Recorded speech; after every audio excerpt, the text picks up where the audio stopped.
So today is the one of the more interesting, I'm not even going to say rivalry matches, but this is another huge game for Nalyssa Smith. I think Nalyssa Smith you can see it's in there. You can see with Nalyssa Smith, she does some things. Like at one stage, she pushed the floor in the last game, crossover, went coast to coast, pulled up near the free throw line, put up a floater, bang. Like some of the shots that she hits, she's not many other players in the WNBA can hit them. But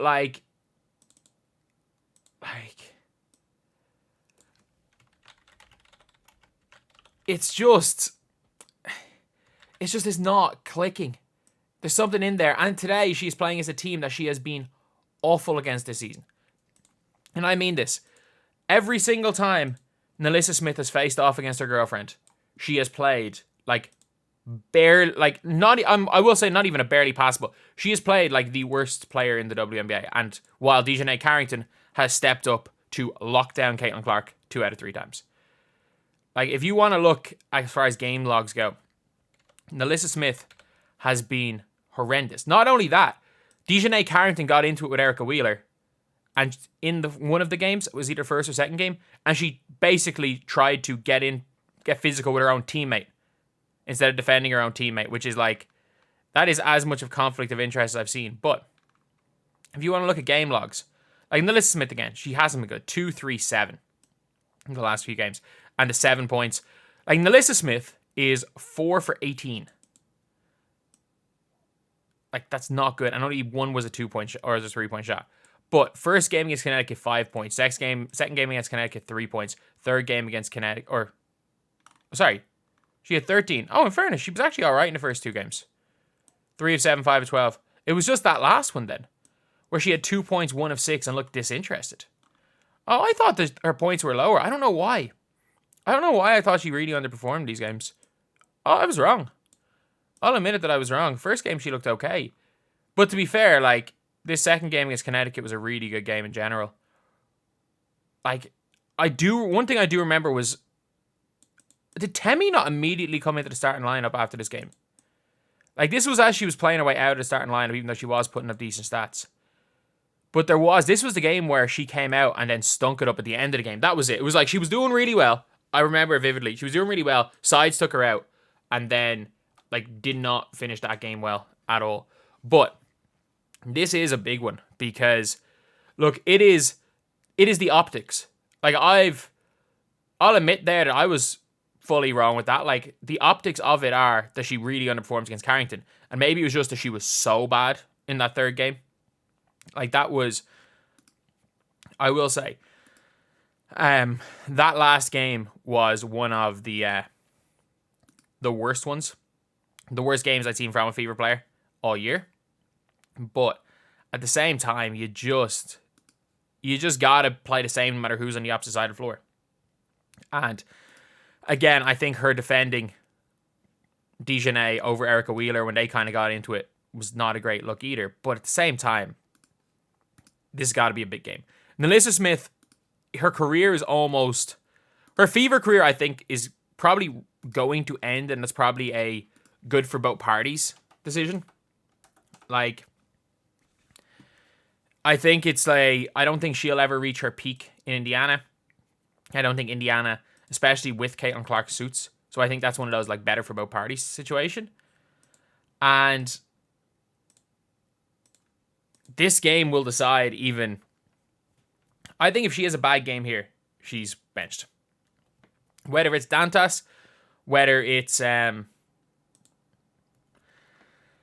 Fagbenle, I think that she's probably one game against being benched. And look, even if it is a situation where I think a Bruta's come out and basically just blamed the coach and said it's not an Nalyssa issue, that her confidence has just been taken away.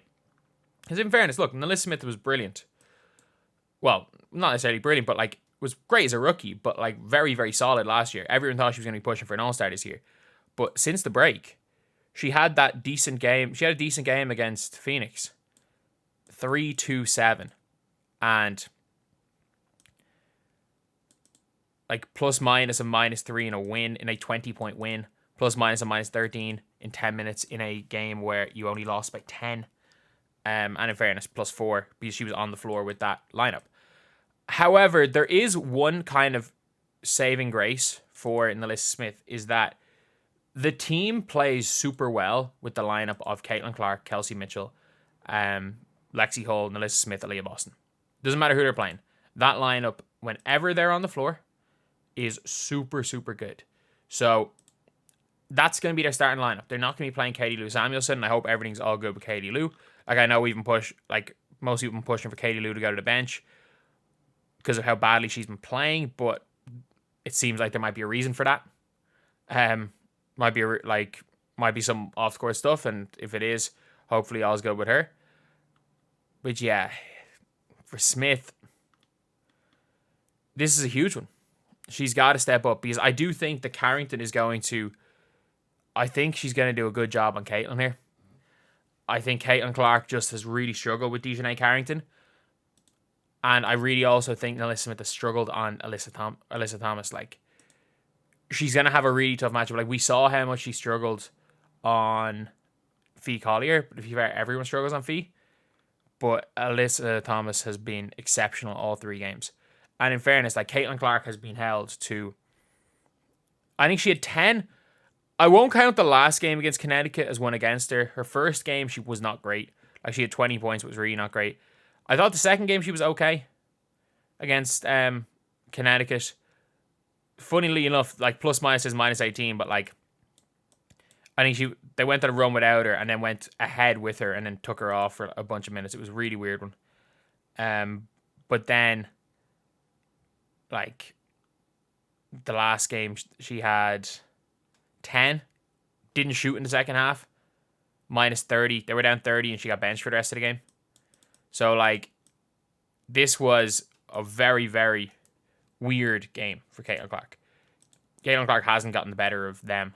So it's going to have to be... You're going to have to see Kelsey Mitchell step up. You're going to have to see Aaliyah Boston. You're going to have to see Caitlin Clark, who hasn't stepped up yet against this team. You're going to have to see Nalyssa Smith step up. The fever to win this game is going to have to be a lot better. And if you are Nalyssa Smith, you've got to step up just for your own sake. Just for what people are saying, just for the perception. If Nalyssa Smith has a poor game, stats-wise, cool. But if we see Nalyssa Smith fighting for every rebound, pushing the floor, working hard, giving it her all, I don't think anyone will really be going too far much against her. But if she looks disinterested like she did the last game against this team, it's not going to be great for her perception. But hopefully, she can step up and the Fever can win.